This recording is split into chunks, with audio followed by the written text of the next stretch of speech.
Pour ce nouveau numéro du Club des Baroudeurs, nous avons mis le cap plein centre de l'île de Bali.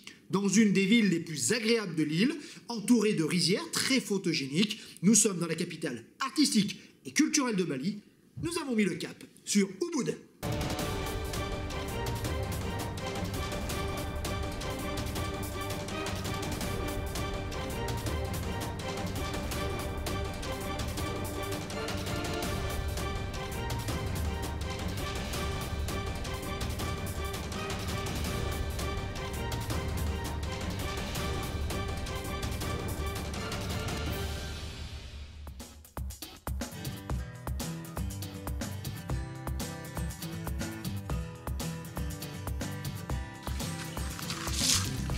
Le Tebasari agrotourisme est situé à 15 km environ du centre d'Ubud.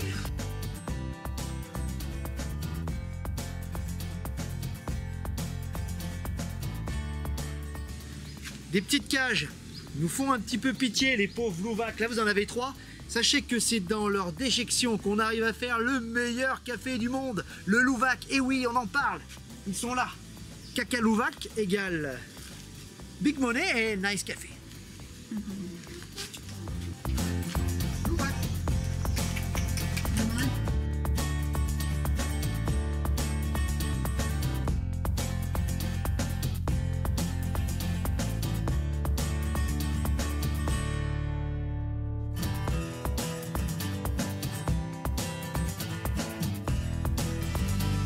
Jolie petite ferme écotourisme.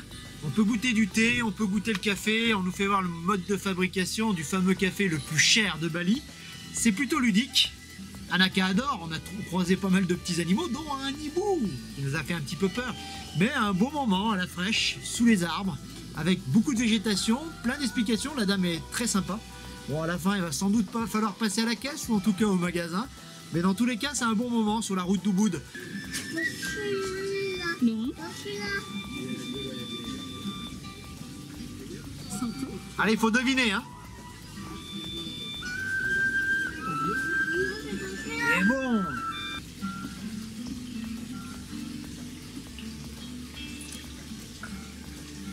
Tamarin safran, c'est pas mal du tout, hein. Même si le lemongrass qu'on a bu tout à l'heure est assez bon. Là, voyage au pays des senteurs. Et Anaka adore. Celui-là ?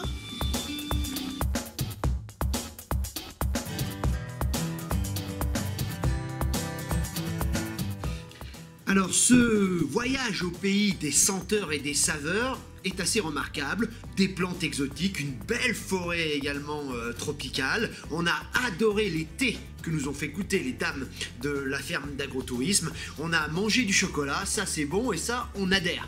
Par contre, on s'est refusé à acheter du café de Louvac, qui, selon les spécialistes, serait le plus bon café du monde. Pour des raisons assez simples, on ne voudrait pas participer à une activité qui, sous couvert d'écotourisme, maltraiterait la cause animale. Troisième étape de notre voyage sur Bali, direction Ubud. On a demandé à Thierry de nous affréter un taxi, puisqu'on était perdu un petit peu au milieu de nulle part, en tout cas une voiture privée. D'accord, comptez à peu près 300 000 roupies pour rejoindre Ubud, 40 km à peu près à travers des petites routes sinueuses, comptez une petite heure de trajet avec l'arrêt en route à la fameuse petite ferme d'agrotourisme. C'est parti pour cette troisième partie, Ubud, la capitale culturelle de l'île de Bali.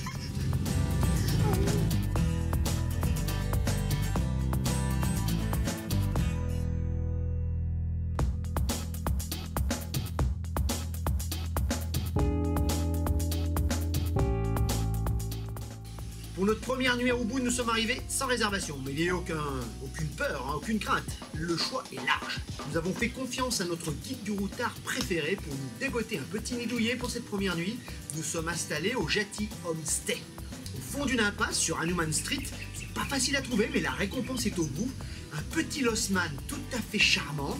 Toutes les chambres ou presque donnent sur les rizières, intérieur en bambou tressé.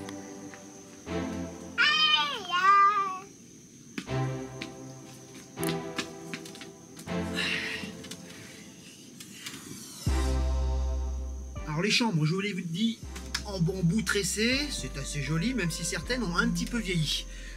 Intérieur plutôt correct, sommaire, hein, une belle salle de bain, eau chaude, ventilo, moustiquaire, literie plutôt correcte.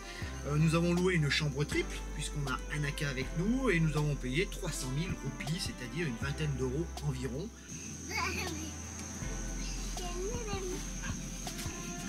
Le gros point positif, vous l'aurez compris, c'est son environnement, c'est son cadre magnifique, au calme, tout en étant tout près du centre. Petit point négatif, peut-être, pour l'esprit critique de notre vidéo, c'est un petit peu vieilli quand même, il y a du bambou un petit peu moisi parfois, et c'est pas très, on va dire, intime, ces parois sont assez fines, et on entend un petit peu ses voisins. Mais pour le reste, franchement, on a passé une bonne nuit, sur notre première nuit sur Ubud. À la fois au calme et très central, de Jati Homestay est assez étonnante pour une raison assez simple. Quand vous pénétrez le fond de l'impasse dans la cour, vous verrez énormément de toiles d'artistes en train de sécher. Sachez que vous êtes dans l'atelier à ciel ouvert du peintre Madjati.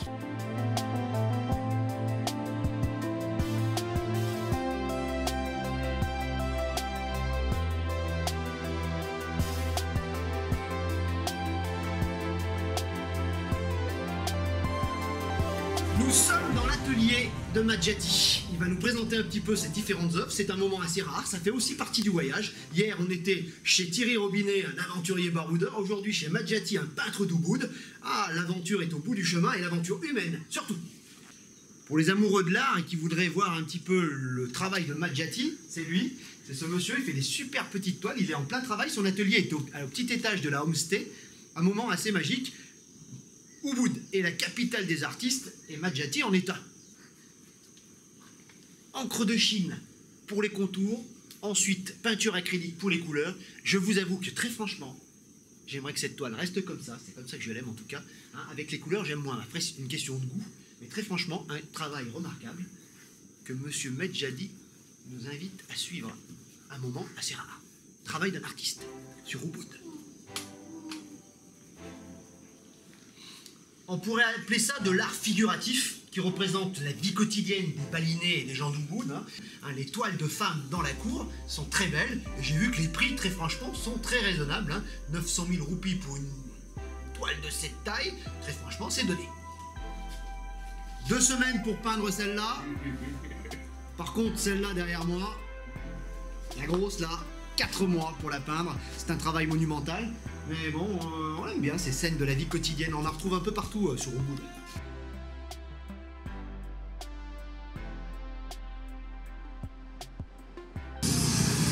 La façon la plus simple et la plus évidente et la moins chère et également la moins dangereuse de se déplacer à Ubud quand on voit la circulation, c'est se servir de ses pieds et de ses jambes. Attention, la ville est assez étendue. Très franchement, c'est quand même pas évident de se déplacer sur des trottoirs rikiki. Mais bon, c'est la marche. Prenez votre courage à deux mains. Quand il fait pas trop chaud comme aujourd'hui, c'est le top. Direction Monkey Forest, je vous l'ai dit, on va finir par y arriver.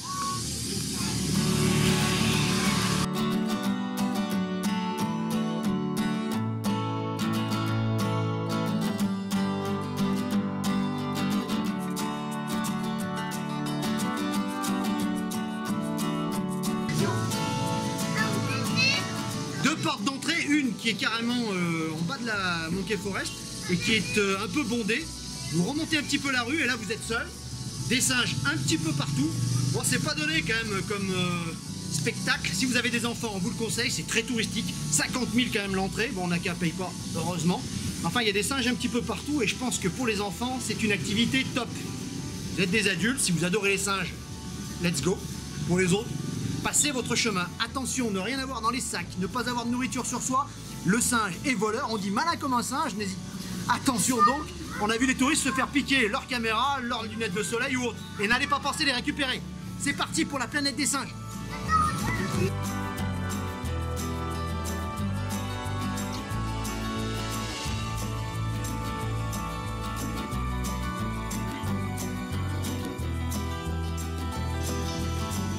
Singes et statues se mêlent dans une harmonie assez parfaite.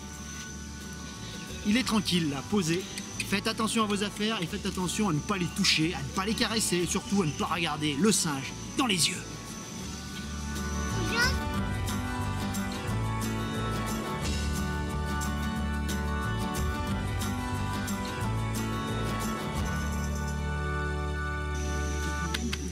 Moi, Tarzan. Toi, Jen. On va chercher Cheetah, mais à mon avis, c'est pas ce qui manque. Anaka et aux anges.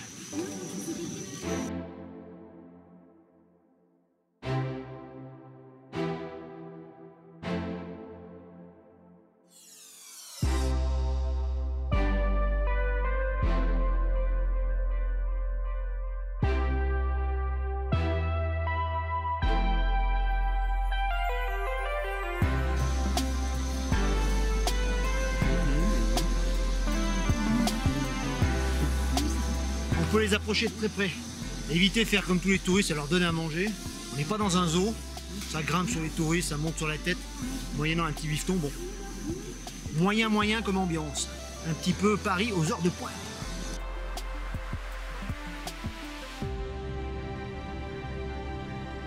Bon, attrape touriste assez sympathique.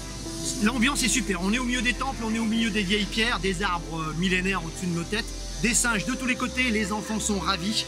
Bon allez, c'est quand même à voir et c'est quand même si vous avez une petite heure ou deux à perdre sur Ubud, allez visiter Monkey Forest.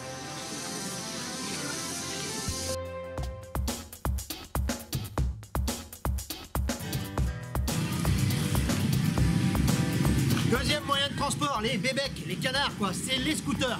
Très franchement, on vous déconseille dans le centre-ville, il y a énormément de circulation et pour se garer, c'est galère. Utilisez vos pieds, marchez comme un peu tout le monde, faites attention, il y a des trous un peu partout sur les trottoirs, ça peut être dangereux. Enfin, le bébé, on vous le conseille, c'est surtout pour aller à l'extérieur d'Ubud, visiter les alentours qui sont fabuleux et très photogéniques.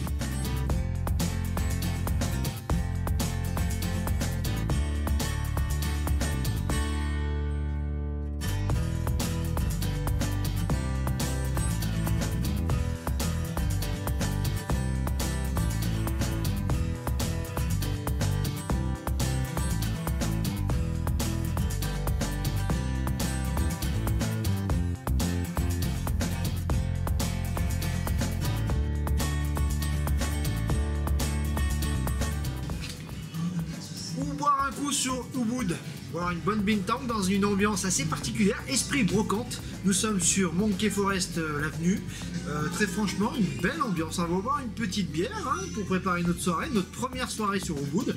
L'ambiance est super sympa, on adore les chaises et la décoration de ce petit art café assez original.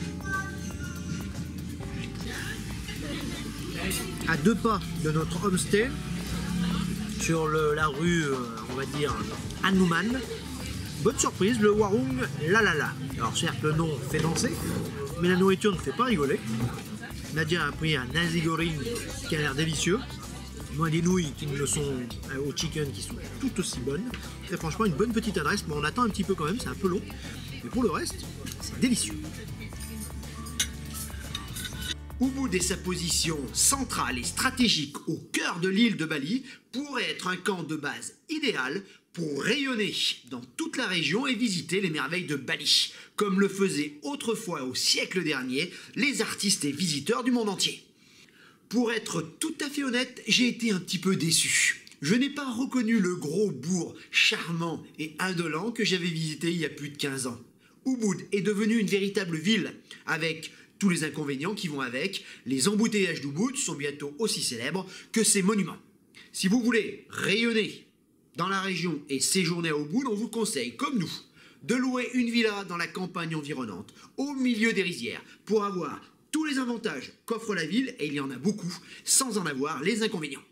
On met donc le cap sur la 6e partie de notre cap sur Bali, cap sur Ubud, côté rizière